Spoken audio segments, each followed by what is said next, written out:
Hey, what's up everyone, it's your boy Alter Tech back again with a new exciting video. In today's video, we'll be doing an unboxing of the Mac Mini with the M1 chip. But before I do that, let's go ahead and talk about what I was using before that. So believe it or not, I was using a 2050 MacBook Air, paid about 1,000 bucks in mid-2016. It has 1.6 gigahertz of a dual-core i5, 8 gigabytes of RAM, an Intel HD graphics card 6000 at 1536 megabytes, and 128 gigabytes of internal storage via SSD.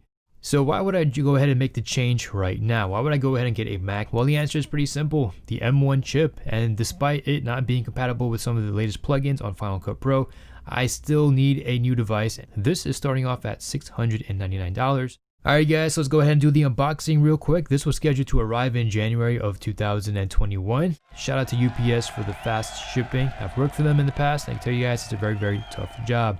So this is the Mac Mini. It has the same design language as the previous Mac Minis. I don't think there's anything to really indicate to anyone that this is the Mac Mini with the M1 chip. Anyways, in the box, you get your Mac Mini. It has 16 gigabytes of RAM and 256 gigabytes of storage. It rang me up to about 900 bucks with tax. So on the bottom, you do have this nice black rubberized finish, which says Mac Mini.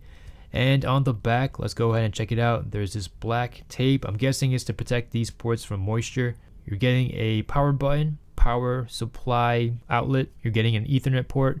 You're getting two Thunderbolt ports. You're getting an HDMI port, two USB ports, a headphone jack, and your vents. Like I said, I've edited this video you're watching right now with this machine, and what I can tell you guys right now is that the difference between the MacBook Air 2015 model and the new Mac Mini is night and day. My only complaint is that the plugins do not work on the new Mac Mini. I'm actually airdropping my files from the Mac Mini to the MacBook Air just so I could get those plugins into this video. This is the first time as a content creator I'm able to create and not worry about my computer overheating or adding too much effects. This is the first time I was able to actually feel free as a content creator. So if you guys would like to, please subscribe to my channel for some new videos, and please hit that bell notification so you guys don't miss out, and please hit that like button. It really helps me out as well. I hope you guys have a great and wonderful day. Take care. Peace.